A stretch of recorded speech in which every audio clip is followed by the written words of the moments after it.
नमस्कार, मैं हूँ शालिनी और आप देख रहे हैं एमपी दर्पण न्यूज। शुरू करते हैं आज की बड़ी खबर से।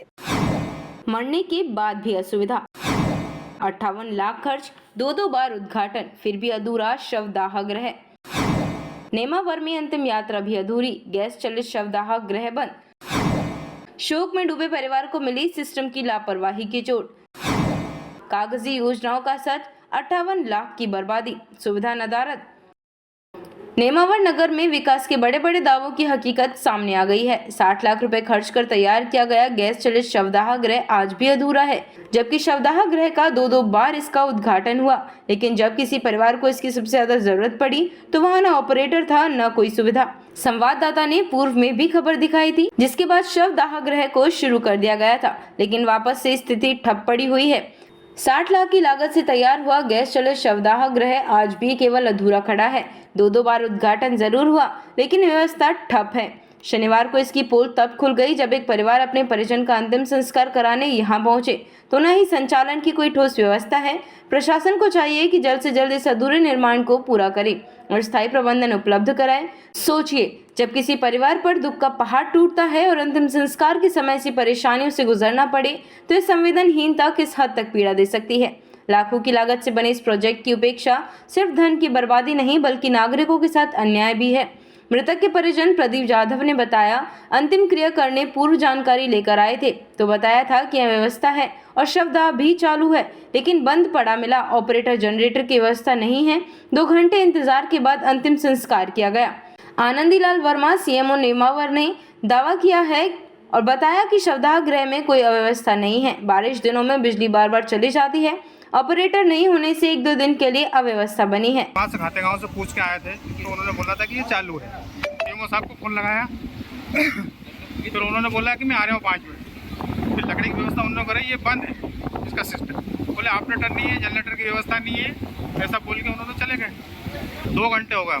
हम 3 बजे मतलब 3:30 बजे, पौने 4 बजे करीब यहाँ आ गए, जो अब जाके व्यवस्था हुई है, अब लगा रहे हैं। ये चालू नहीं है तो मना कर देना था कि ये चालू नहीं है। हम हमारा साधन से तो आते घर से, हमने साधन लेके नहीं आया। फिर बाद में इन्होंने व्यवस्था करी। कॉन्टेक्ट नंबर भी नहीं है, ना तो सीएमओ साहब के है, ना वो जो बैठता है उसके। परमानेंट ड्यूटी होना चाहिए करीब सुबह 6 बजे से लेकर शाम की 6 बजे तक, ताकि किसी आदमी को कोई भी कर्मचारी नहीं था, कोई भी नहीं था कर्मचारी यहाँ पे। बाद में आए सीएमओ साहब, विनोद और वो जो ड्राइवर वगैरह, उनको 4-5 जने आए, बाद में आए, बाद में 1 घंटे बाद आए। सौदागृह में कोई अवस्था नहीं है। सौदागृह तो हमारा संचालित हो गया। कम से 5 से 6 गाड़ियाँ उसमें अंतिम संस्कार भी कर चुके हैं, लेकिन उसमें इसलिए हमने अभी हाल थोड़ा उसको करा था कि बरसात के टाइम में लाइट चली जाती बार बार।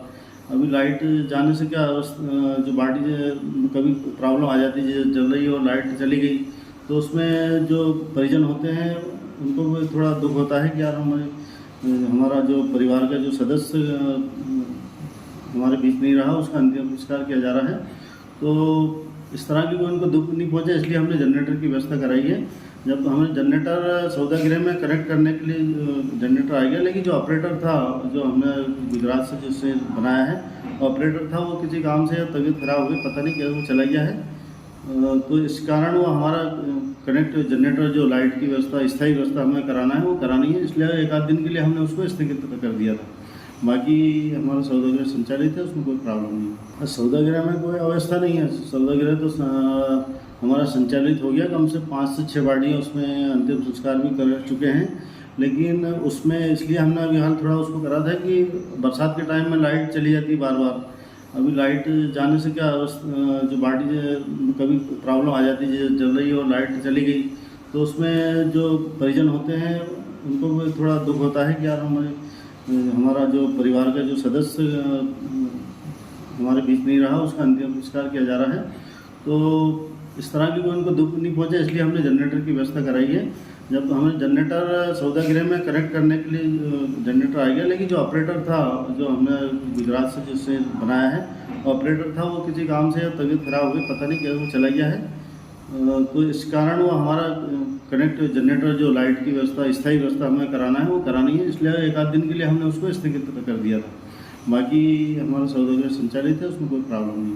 अब तक के लिए बस इतना ही, फिर मिलते हैं ऐसी ही बड़ी खबर के साथ। तब तक के लिए मुझे दीजिए इजाजत और देखते रहिए एमपी दर्पण न्यूज। आपको हमारी खबर पसंद है तो Instagram, Twitter, Facebook YouTube channel को लाइक करें और सब्सक्राइब करें। ऐसे ही लेटेस्ट अपडेट पाने के लिए बेल आइकन दबाना न भूलें। धन्यवाद।